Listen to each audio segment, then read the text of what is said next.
थे। ठीक है, मज़ा साहब। देखिए, मसला हल हुआ था ना 2014 में।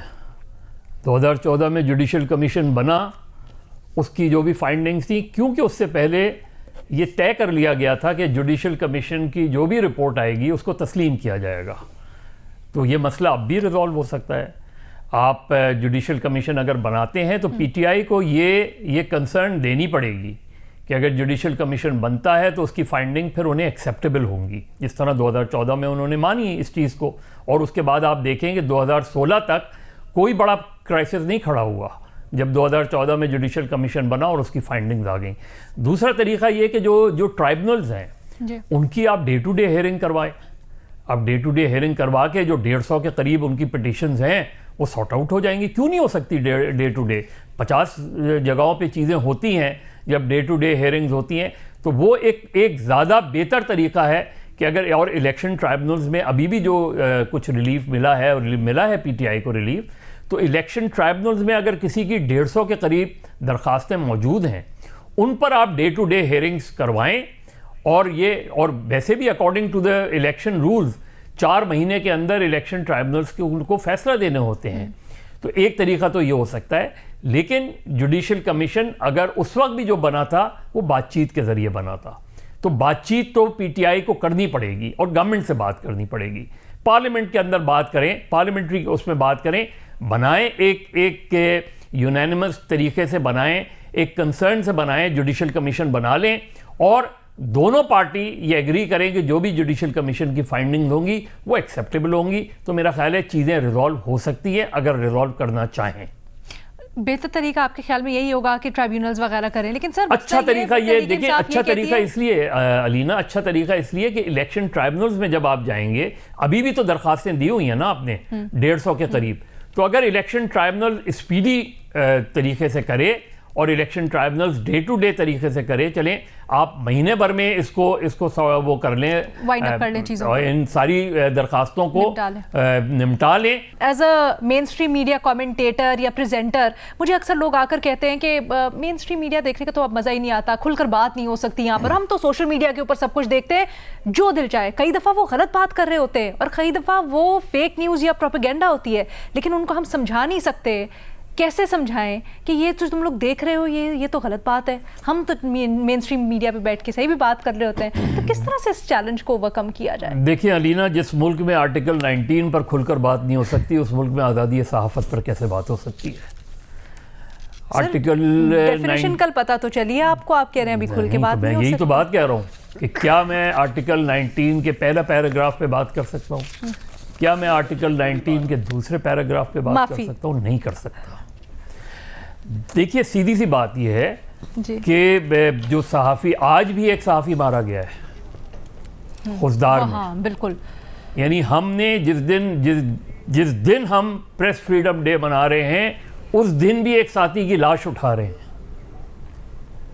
क्या उसने ऐसा क्या किया था कि उसको मार दिया गया? बलूचिस्तान को हम खुदा के लिए बलूचिस्तान को समझें। बलूचिस्तान में जिस तरह सहाफ़ी मारे जा रहे हैं, जिस तरह इवन डेस्क पर काम करने वाले, जी सर, ऐसा नहीं है। देखिए प्रॉब्लम कहाँ है, आपने एक और एजेंसी बना दी। पाबंदियों का एक सिलसिला है जो 1947 से चल रहा है। ऐसा नहीं है कि ये कोई अभी का बात है। 1948 में दर्जनों अखबार बंद हो गए थे। तो आज जो चैलेंजेस हैं, और हर मर्तबा यही कहा गया कि जी आपने इन चीज़ों की वायलेशंस की और उसके ऊपर एक और रिस्ट्रिक्शन ला दिए। आज आप सोचे ना, इंफॉर्मेशन मिनिस्टर क्या कह रहा था सुबह? इंफॉर्मेशन मिनिस्टर ये कह रहे थे सुबह कि जी मुझे अच्छा नहीं लगा कि एक्स पर पाबंदी लगी है। यानी एक जो जिनको चाहिए था कि वो ये बताते कि एक्स पर पाबंदी क्यों लगी है या फिर उठा लेते पाबंदी, उनके इख्तियार में ना पाबंदी लगाना है ना उनके इख्तियार में पाबंदी उठाना है। ये तो बेबसी का इतराफ नहीं हुआ? नहीं, तो एतराफ किया, सॉफ्टकोर बेबसी का इतराफ। तो फिर अगर एतराफ किया है तो why he is an information minister? वो हैं क्यों इंफॉर्मेशन मिनिस्टर? कि अगर उन्हें ये नहीं पता, अब इसका मतलब ये हुआ कि ये जो आज एजेंसी बनी है, कल अगर इस एजेंसी ने इसी तरह के क्रैकडाउन किए, इसी तरह के लोगों को, जर्नलिस्टों को उठा के, राइट्स एक्टिविस्ट को उठा के, और फिर इंफॉर्मेशन मिनिस्टर यही आके बयान दें कि जी मुझे अच्छा नहीं लगा कि ये इस तरह की चीज़ें हो रही हैं। तो असल चीज़ ये है कि रेगुलेशंस इज देयर, समझने की बात है। देखिए बिल्कुल जो आर्टिकल 19 में लिखा हुआ है वो बहुत सिंपल सा है जी। आप उसकी पहली क्लॉज देख लें कि हर शख्स को इस मुल्क में आज़ादी है, इजहार की आज़ादी है, फ्रीडम ऑफ द प्रेस की आज़ादी है, रीजनेबल रिस्ट्रिक्शंस के साथ। तो असल चीज़ ये है कि जो जर्नलिस्ट मारे गए हैं, क्या उन जर्नलिस्टों ने कोई रीजनेबल रिस्ट्रिक्शन की खिलाफ वर्जी की थी जिसकी बुनियाद पे वो मार दिए गए? किसी ने भी मारा उनको। फिर उनके लोग क्यों नहीं पकड़े गए जिन्होंने मारा था? सिर्फ 2 या 3 केसेस ऐसे हैं जिसमें जर्नलिस्टों के मुबैना कातिल जो है गिरफ्तार हुए। सर आप बिल्कुल सही कह रहे हैं, बट एक चीज़ ज़रूर है कि मैं ये देखना चाहूँगी कि एग्जैक्टली ये इस एजेंसी को सपोर्ट करने के लिए इसके क्या TORs, क्या कानून होता है इसका, किसके तहत ये फंक्शन करेगी? क्योंकि कल ये कहा गया था, इंफॉर्मेशन मिनिस्टर भी और मिनिस्टर ऑफ लॉ भी थे, प्रेस कॉन्फ्रेंस करते हुए वो ये कह रहे थे कि सहाफ़ियों से भी बात होगी, मुख्तलिफ जो स्टेक होल्डर्स हैं उनसे मुशावरत होगी, बट अभी तक वो कुछ नजर नहीं आ रहा। मैं आपको बताऊं, सिर्फ यही नहीं हो रहा। करना चाहती अलीना मैं एक मिनट बता दूं, सिर्फ यही नहीं, एक मिनट मेरी बात सुन ले। सिंध के अंदर जी सर अभी न्यूज़पेपर प्रिंटिंग और इवन बुक्स रजिस्ट्रेशन जो है वो एक्ट लाया जा रहा है।